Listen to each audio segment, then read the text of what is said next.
Hey, biophysicists. Welcome back to another episode.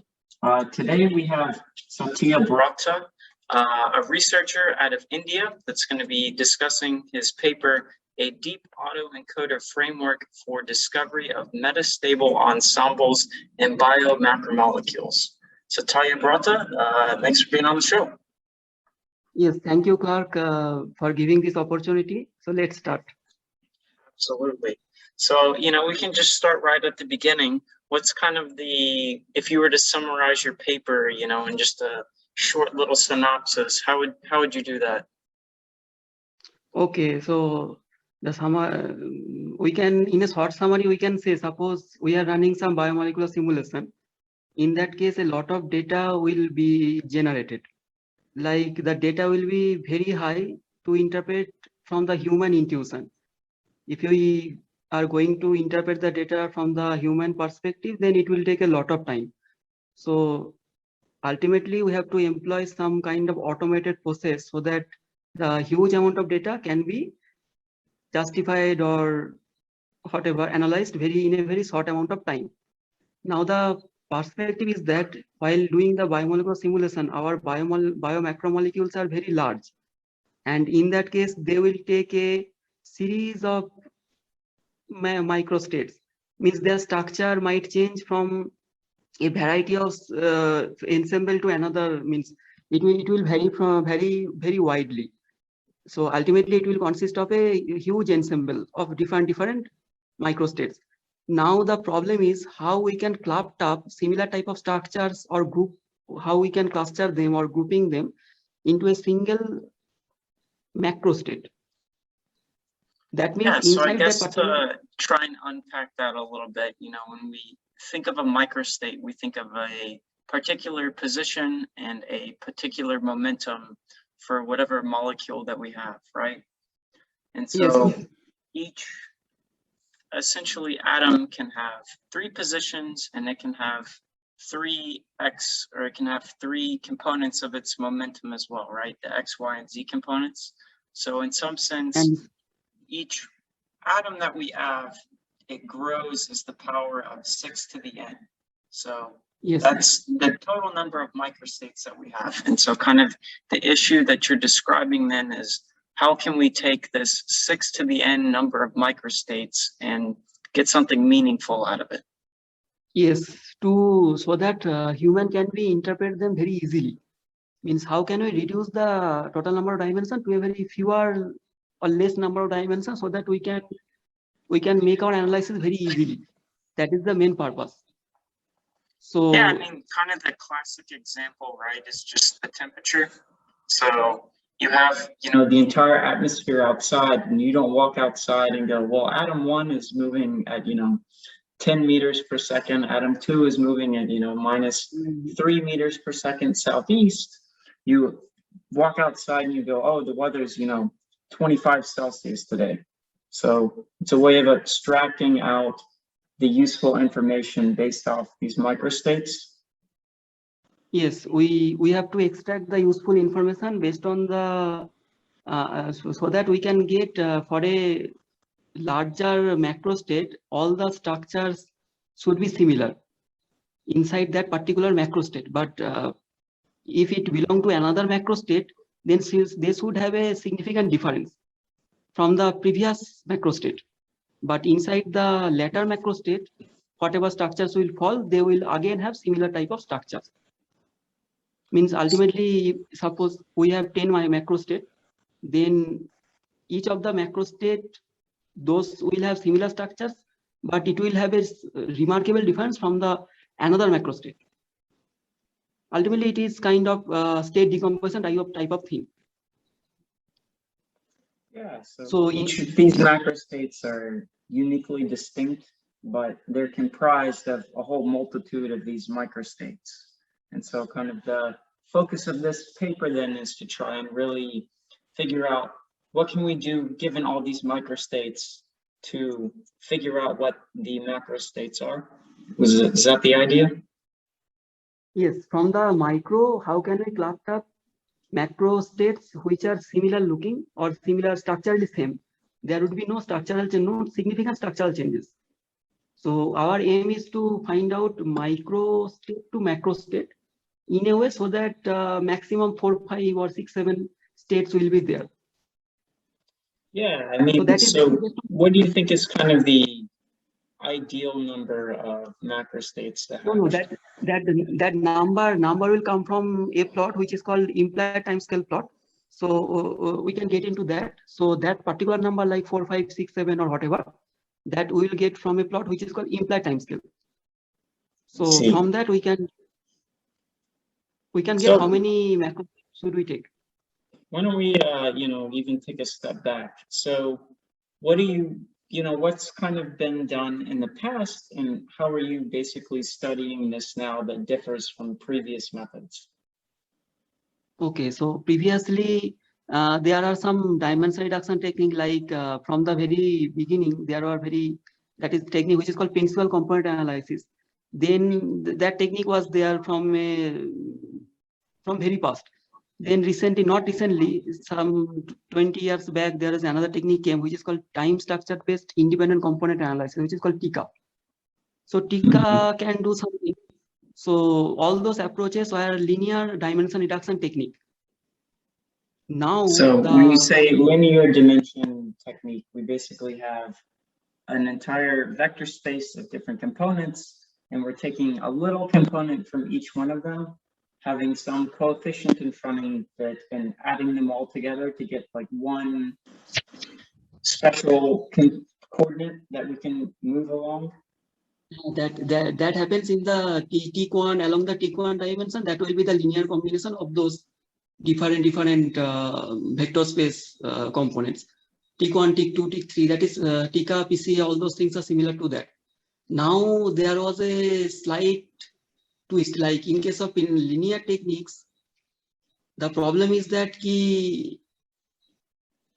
that ITS plot, that is the implied timescale plot, that should converge very fast. That is the main purpose. So in our nonlinear technique, that ITS plot will converge very easily. That is very surprising, but it happens actually. We have given those plots also there. If we go for nonlinear techniques, which is not exactly similar to the linear technique, because there are other nonlinear operations being done on the linear combinations, then after that we have to minimize something. So then we will get those weights and biases. So in that case, the projection along those auto-encoded dimension, those will give better collective variables or candidate CVs than compared to the previous one. That is the main focus here. Now, how we can say better? I guess let's try and figure that out a little bit. So instead of using kind of a linear dimension, which is some summation of all these different coordinates, you try and add some nonlinearity to it. So yes. What do you try and do to add this, I'm not going to say new dimension to it, but try and add in some more flexibility for the system, the model stuff? Can you please repeat that one? Yeah, so I guess, like how are you introducing the nonlinearities? Okay, so the procedure of nonlinear reduction is that we will take some weights and multiply with those collective variables, like in the whatever are present in our total vector space. But after multiplication with those weights, we will add some bias will be there, but it's not mandatory. So after adding that bias, we'll operate some nonlinear function. Okay, some nonlinear function means that is in our user's hand. We can use any kind of nonlinear function, some like sigmoid, ReLU, those things are present. Tan H, these things are nonlinear. So we'll operate that function. Then that will be the output from the input dimension. Then we'll again perform the same kind of operation, like multiply those outputs with some another weights and adding them together. Then add some another bias, then again operate some nonlinear function. So ultimately it will be a function of function of function of function of function. So in the bottleneck, like it's very little bit of what is called weird or complicated concept, but that is the main heart of the neural network architecture.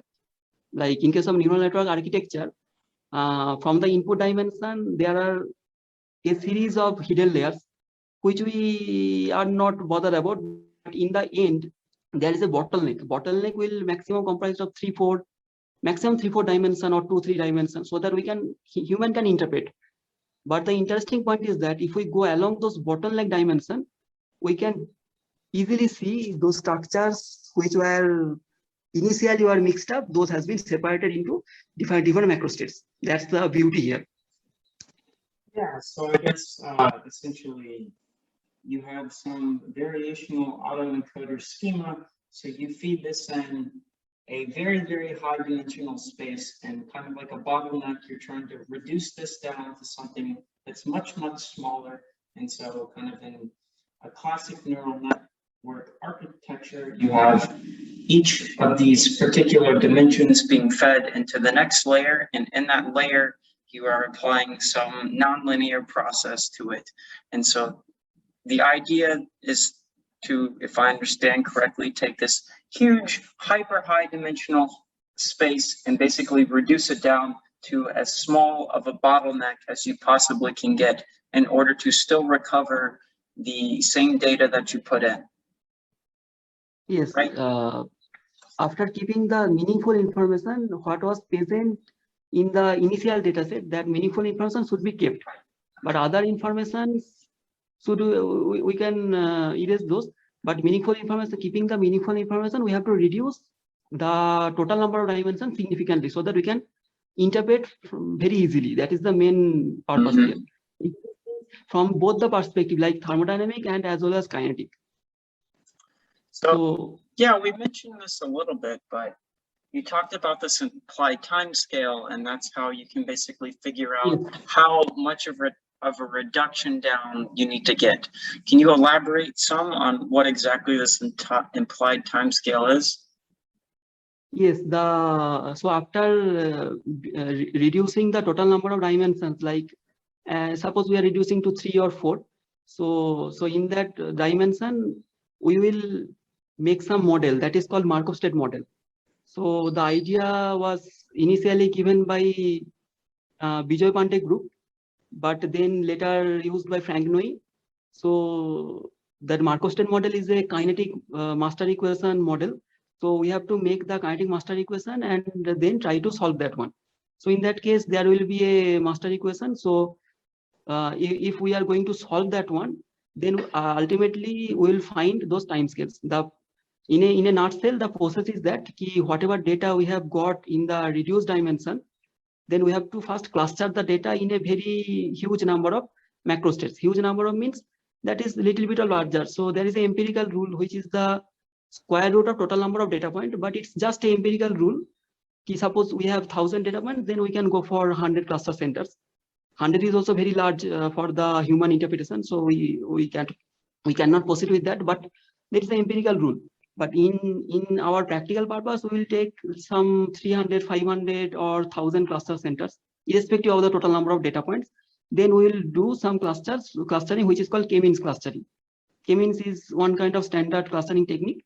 Then after clustering, we will get our which data point are belong to which cluster center. So ultimately, we will get, if we have started with 1000 cluster centers, we will get 1000 microstates. Not 1000 microstate, that is, yes, 1000 microstates. But each microstate will have a lot of different conformations. Now we have to calculate some matrix which is called transition matrix. So after calculation of transition matrix, which will be the transition from one microstate to another microstate, is little bit of. So let me slow you down there a second. So you take essentially this data set that you have, that's some transitioning around, and so you try and partition this off into particular regions of space, and then now in order to figure out like what your implied time scale is, you want to look at how quickly the transitions are going from one state to another state, and you need to observe all the transitions, or you can observe part of them, or how do you know exactly when you've reached sufficient statistics to observe transitions? Yes, so there is a principle which is called maximum likelihood approach. So in that maximum likelihood approach, the conclusion from that approach is that if we calculate the transition from one state to another state, that will maximize that our probability transition matrix.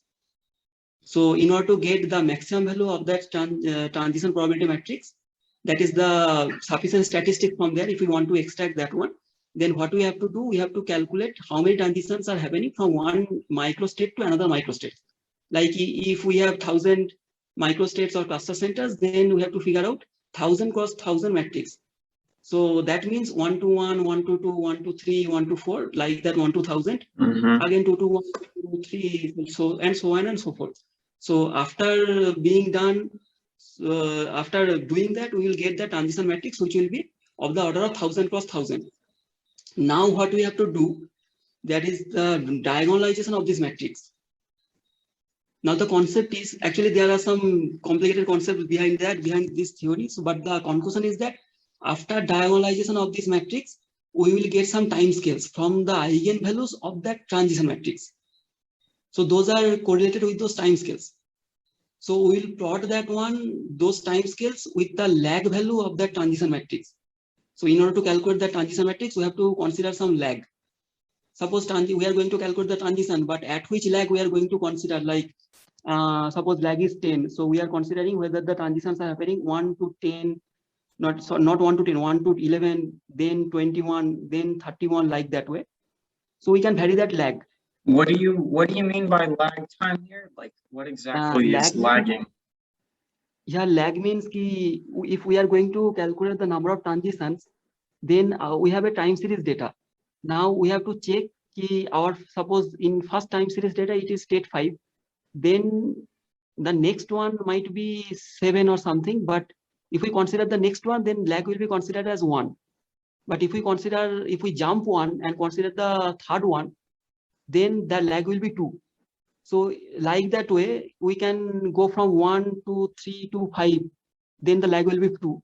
1 to 4 to 7, then the lag will be 3. Now you can ask that why we are going to consider this lag. The reason is that with the lag value, if we plot that those transition time scales, what we have, one plot we have given in our paper. So those time scales should become flat. Means initially with the less lag, those will not become flat.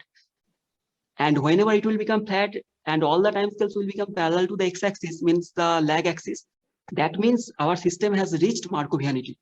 Markovianity means it has got the memorylessness property. Memorylessness means it will forget where from it has come. It will just, the probability distribution will just depend on the previous state, it will not depend on the more previous states.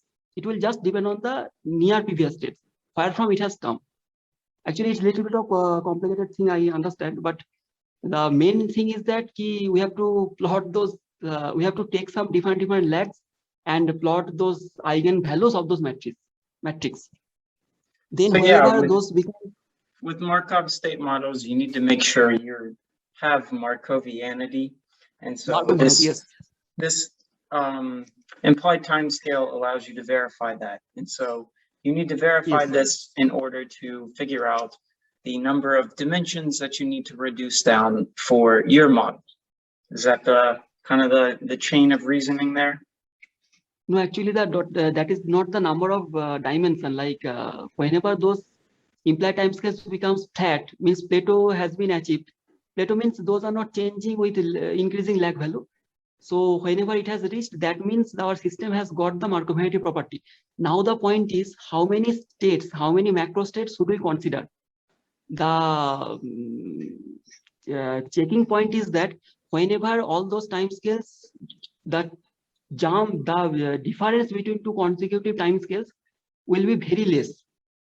Very less means it is lesser than the 1.5 times. That is the some empirical rule Sangnoi group has given, but not 1.5. But still, we can consider whenever the differences will become smaller, and other rest of the timescales will be clubbed up with one another.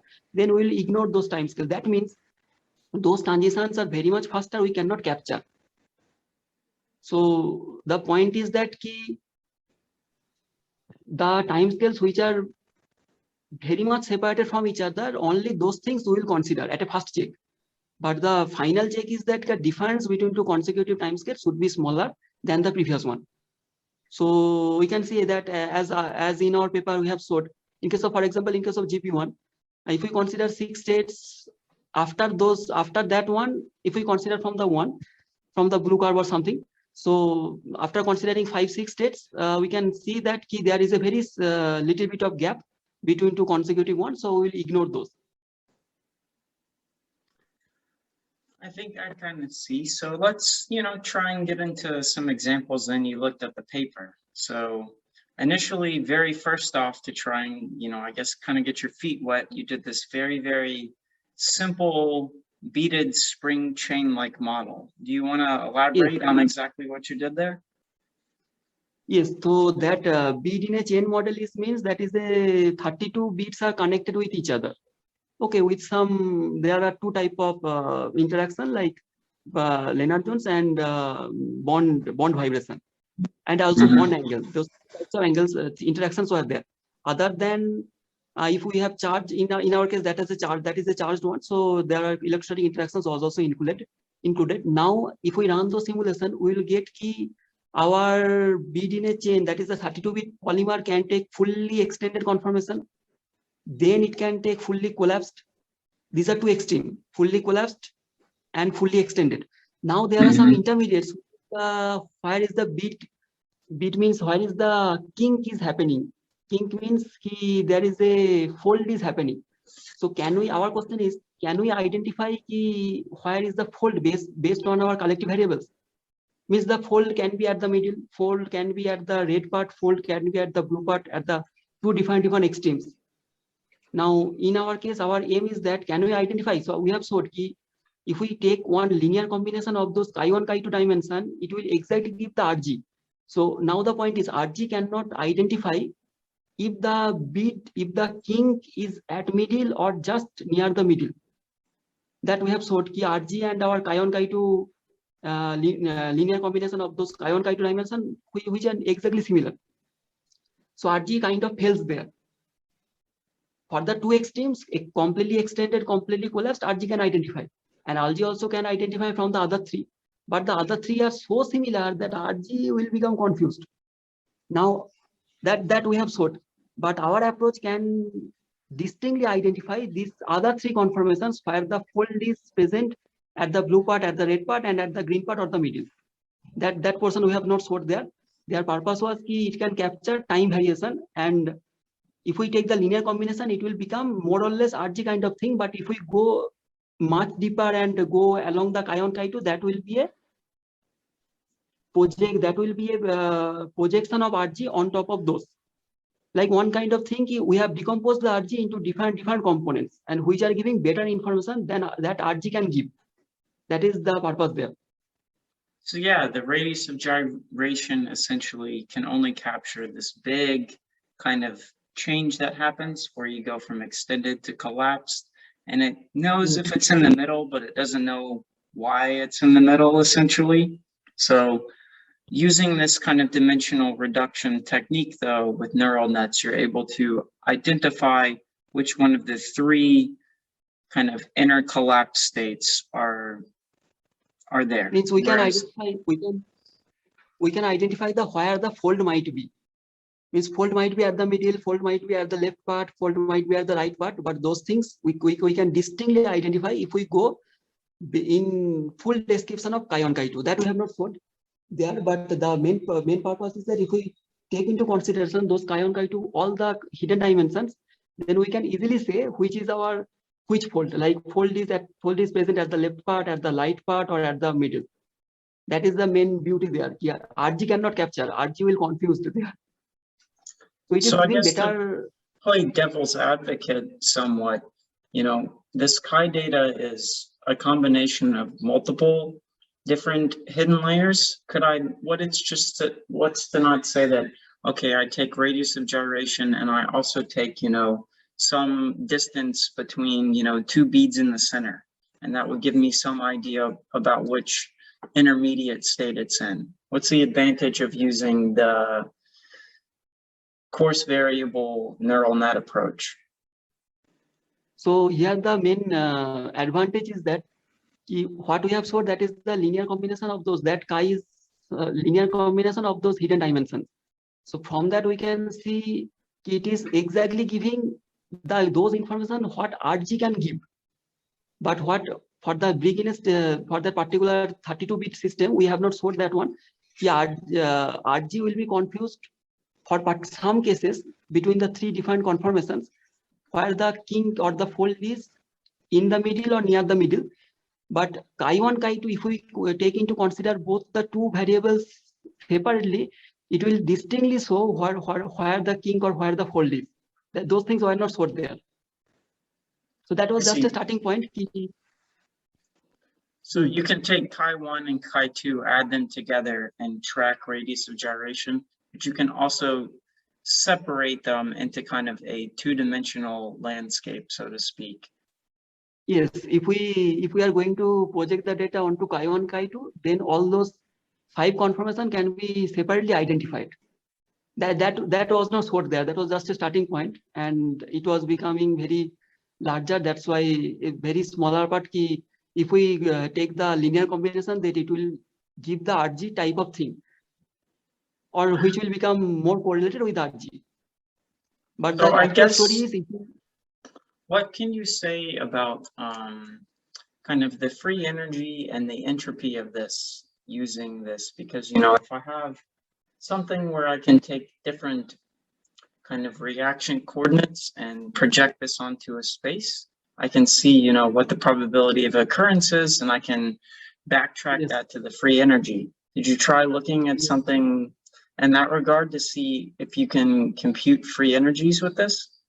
Yes, then we have after considering the 32-bit, we went to the more realistic example, that is the GB1. So in case of GB1, we have showed the full analysis, like chi1, chi2 dimension. We have projected the data, then made the free energy surface along those chi1, chi2 dimension, taking the bin count, then taking the probability, then after taking the minus log of that probability, that will correspond to the free energy. Then we have calculated all those free energy, and from those free energy surface, we have calculated the thermodynamic information and how much we have identified the structures along on top of those my macro states, what are the structural differences. So that we have identified, means there we can distinctly see on the bottom part of that surface beta sheets are there, and on the top part of that surface there are alpha helix and some coils are there. That means it is first identifying or separating those alpha and beta.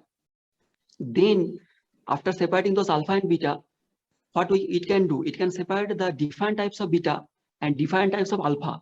Like if we can see, we can see on the top part of that surface, the alpha helix was present there in some cases on the left part. That means it is a 16 residue 16 residue peptide. So alpha helix was present from 1 to 7 or 1 to 8, and in some cases it was present started from 10 to ended at 16. So the alpha helix was at the left part, alpha helix might be at the right part, and alpha helix might be at the middle or fluctuating zone. Now our variables are distinctly identifying where the alpha helix is, around the left part, around the right part, or around the fluctuating zone, or whether it can also identify whether there is nothing, no alpha helix, no beta sheet, it is just a coil, random coil. So those different 6 states we have showed in our on top of our free energy surface. Then we have characterized on the basis of free energy, like thermodynamic description, how many percentage alpha, beta generally people have got, and checked with some experimental papers. And then we have calculated the rates of transition between those fully unfolded to fully folded. So there we have mentioned fully folded state, we have considered the full beta sheet. Like beta sheet should be present from start to 1 to 10, then just leave that middle portion and at the right portion, at the end portion. So that is the fully beta.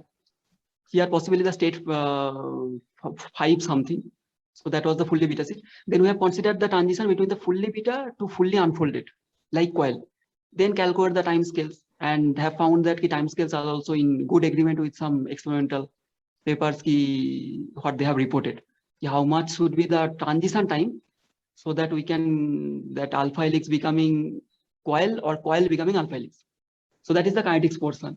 And also there is another thing which is called transition path theory. So from that transition path theory, we can calculate how much fraction of paths is using, means the transition is happening along which path.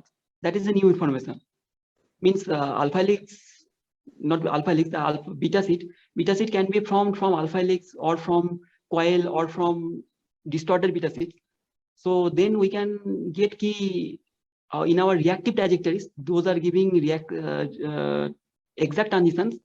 How much trajectories are giving meaningful information, like from, if we are going to start from coil, then how much trajectories is giving to beta sheet and or to distorted beta sheet, then beta sheet, or to first to alpha helix, right alpha helix, then left alpha helix, then distorted beta sheet, then full beta sheet, or right alpha helix, then full beta sheet.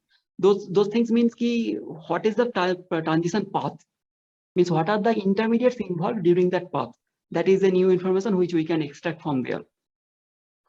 So yeah, you can basically break it down even farther to figure out not only how long it takes to get from one state to another, but which pathway it prefers to take. Yes, yes, which So- pathway it can prefer to take. So I guess, when do you expect this model to kind of break down? What's kind of the limits of how far you can push it before you see, things go catastrophically wrong? Actually, as far as we have studied, like in three real systems, like GP1, then trip cage, then at the end there is a cytochrome P450.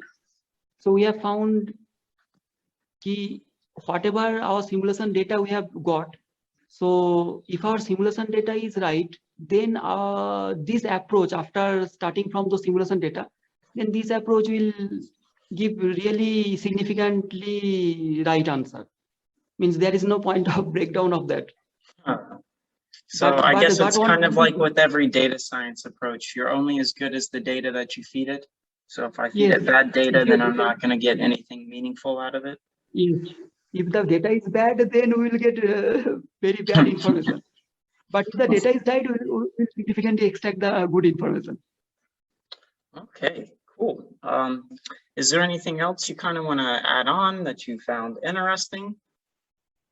Interesting means in case of while we are doing that analysis on the cytochrome P450 system, so we have found it's really interesting. Like cytochrome P450 is a very big conformation, big enzyme. That is our last case, what we have studied there. So the reality is that if we start with the open conformation, so open conformation during the simulation will become closed. But closed conformation, if we start the simulation and run those one, it will not become open. So we had the trajectories and all those things, but if we go with the manual intuition, then it's very hard to design a collective variable which can capture this event. This open to close transition or close to close, there is actually no transition.